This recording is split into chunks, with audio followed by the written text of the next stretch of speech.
What's happening, guys? James Blonde here with MMOHuts.com. This time taking a first look at Zombies, Monsters, Robots, or ZMR for short, developed by YingPei Games and published by En Masse Entertainment, the same publisher on Terra Rising. It's a third-person shooter focused on PvP, but mainly on co-op PvE with intense missions and arena game modes that you might actually be familiar with. In a good way. Now, YingPei Games used to be known as Pve Games China and are the same developers from Paranoia Ops as well as the new European version of ZMR, which is Hazard Ops. That's probably why we see several mechanics from Gears of War in ZMR, because ZMR's developer used to be Pve Games. Anyway, the game just hit its second closed beta phase, which added in several more maps and game modes from the first phase, so I'll hop in and show you guys what this new shooter has to offer. Okay, so first things first, because this is quick, you do have some character customization right from the beginning, but you can also change your appearance by picking up other gear, either from the shop or by winning it in some way or the other.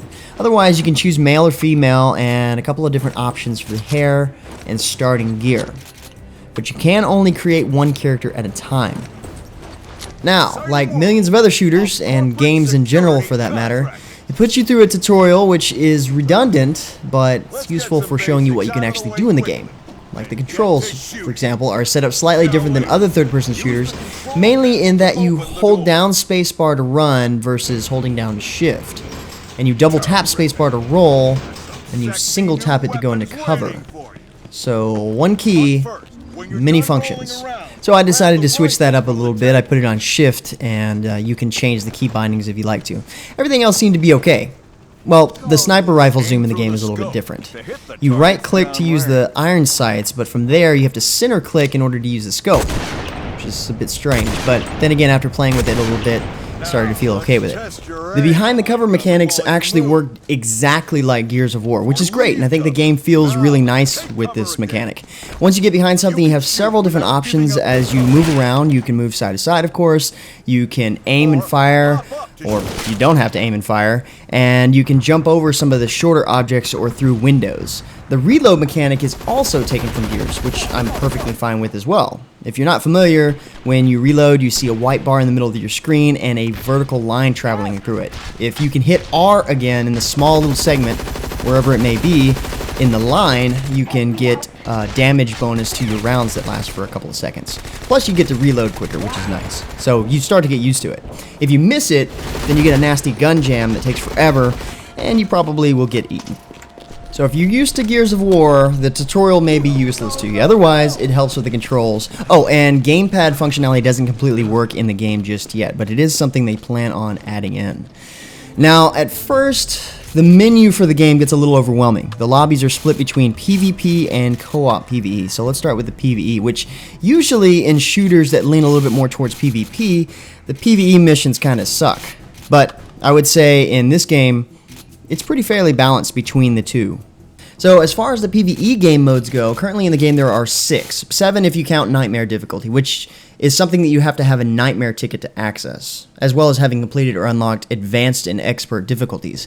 So each time you start up a map in Nightmare difficulty, you have to have a fresh Nightmare ticket, even if you've already unlocked it before. That's kind of how that mechanic works. I haven't played enough to experience that, but keep in mind there are plenty of ways to up the challenge in this game. So a lot of the game modes are slight variations of the other with different maps. So essentially there are 4 different core game modes for PvE. You've got Assault, which is the wave after wave of enemies coming at you, and you get beefier and beefier enemies as you go along type of game mode. This one feels a lot like Left 4 Dead and some parts of Gears of War in that it's you and several others trying to work together to survive the entire thing. And you're competing for kills and points. The later waves are the hardest, and the harder difficulties put more waves in and more accurate enemies that deal even more damage. That's what it seems like anyway.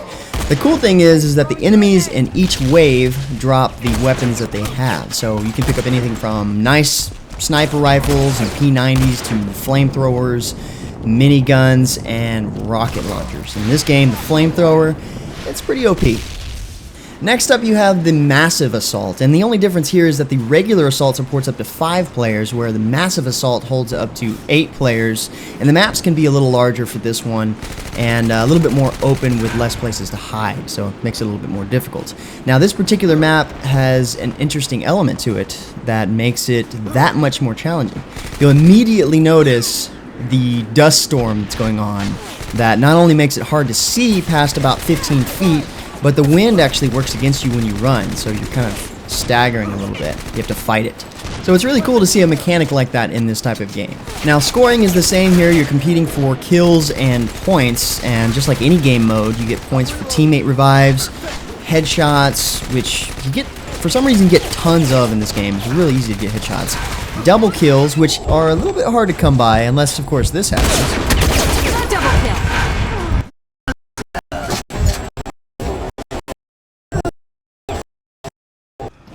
So, Assault and Massive Assault are basically the same, and then you have Assault Ops, which is a bit more like some of the gameplay you encounter in Gears of War.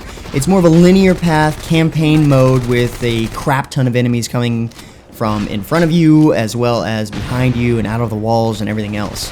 And of course, just like the other game modes, the enemies get tougher and bigger, and honestly, even though you've got a variety of enemies across the different game modes in this game, they do look a lot like the locusts from Gears. Well, at least they've got some of the same archetypes of enemies. The bigger ones and some of the smaller ones. Like these guys here kind of remind me of the wretches. And they even explode if you don't kill them fast enough. Then you've got the boomer type, basically, or berserkers even. Either way, the enemies are really cool in the game, and I think they fit really nicely in a free-to-play game. I would say it's one of the stronger points in this game, and it's probably what makes the co-op PvE stronger in this game than it usually is in others. Oh, and just like the trailers like to show off, there are environmental hazards that seem like they could hurt a lot if you happen to take a few steps with bad timing. It's pretty badass though. But like I was saying, Assault Ops has you go through several different episodes or rounds, having you complete several objectives to get through it until you finally get to a raid boss, like this guy. So this is one of those bosses that you can't really affect unless you target the right spots. Like here, you have to avoid the laser beam by getting behind the pillars that come up. Good thing it's easy to figure that out. But so far, the Assault variants are my favorite type of co-op PvE game mode.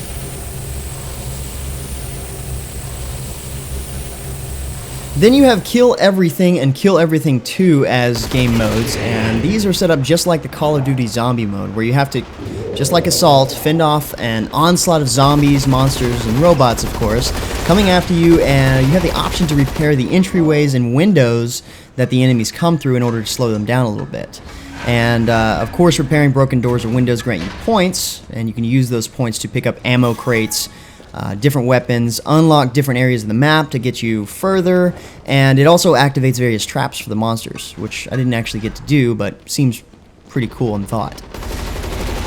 These two game modes are basically the same. Kill Everything 2 includes secondary wave objectives, like killing a certain number of zombies with shotguns, for example, or getting through a round with nobody dying. So like I said before, there's plenty of ways to challenge yourself differently in this game. And then finally you have Paranoia Ops, which is the zombie counterpart to Assault Ops. So you work your way through these connected areas completing objectives. Like in this case, we've got to gain access to the other side of this bridge, and then it has you go through these areas where there are these huge minecarts that fly by and kill you instantly if you're not careful.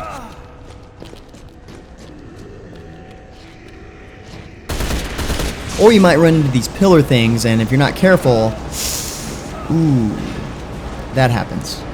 And just like the Assault Ops, there's an epic boss fight at the end. In this case, it's a Necropede. I don't know, I thought that sounded kind of cool. But these are just objectives of the game modes themselves. The situations actually change once they put out different maps, which they plan on doing. Right now, each game mode has its own map, but later on it'll be the same rules and concepts, different enemies, different traps, different end bosses, of course. So there's plenty that has been shown in the trailers that you're not actually able to experience yet in the game. So in a sense, there's still plenty of development going on behind the scenes. And of course, like most games, you get rewards and in-game currency for completing matches, and one of the rewards in this particular game is bullets. There are 4 different ones that correspond to the 3 different difficulties in the game. So if you beat a mode on normal and advanced, you get a silver bullet. Beat one on expert, you get a gold bullet, and nightmare, of course, gets you a platinum bullet, as well as another nightmare card like I was talking about earlier that lets you play another mode in nightmare. These bullets get you access to a shooting gallery, like you see here, in which you spin these bullets at a random chance to get items and gear, stuff like revive tokens or even mods for your weapons. Now, the revive tokens are used in some of the wave type game modes, like Assault, for example, in order to revive your stuff. You get these quite a bit, and then starting up the game, if you get into closed beta, I think you start off with like 15 or so, but you do get them pretty often. Now, you'll notice that the game has several different in-game currencies. Rep you get from doing daily missions, which are basically quests, like completing however many game modes for the day. It's a specific currency that you get in order to buy specialty items like boosts and turrets and a couple of random guns. Gold gets you mods, weapons, gear, and stat boosts, which for the most part is the same for the real currency in the game, which is called EMP, probably En Masse points. Now, unfortunately, you can buy a different set of weapons with EMP that you can with the in-game currency, which is gold, but from what I can tell, there isn't really much difference. In fact, if we compare this gun here with something I suppose is comparable, we see that the real cash gun is not quite as good as the pay with gold version. And you can kind of see that throughout the entire thing if you compare other guns. So if the game is pay to win, which from the looks of it, it doesn't seem like it is, it's definitely not done this way. But then again, there is another part to this. So the mods you can buy for the weapons are mix matched, meaning that you may be able to get a particular weapon for in-game currency, but some of the popular mods for that weapon are something that you'll have to pay for real money, or win in the shooting gallery. But then again, I mean, it could be a balanced system because it looks like there is enough variety in the weapons and mods that you can do just as good with any of the in-game currency weapons as you would be able to with the stuff that you've paid for.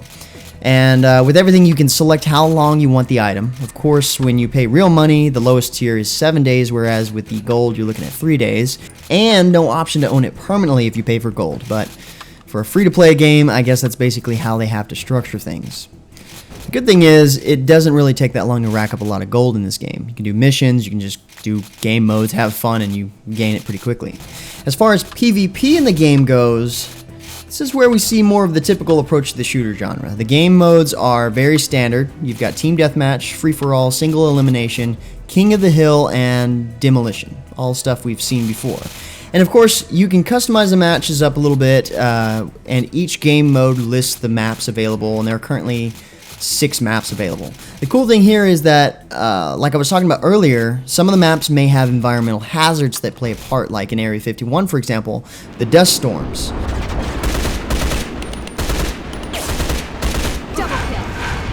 Or with Bullet Train, you're dealing with going through these tunnels at super fast speeds, which all of a sudden makes the game dark, and it's harder to see the players. So I guess that's where you use some of the flashlight mods or something. But also, in Bullet Train, my favorite part, if you're on the top level of the train and you go through a tunnel, you better duck, otherwise you'll get cut in half by a sign or an overhead beam.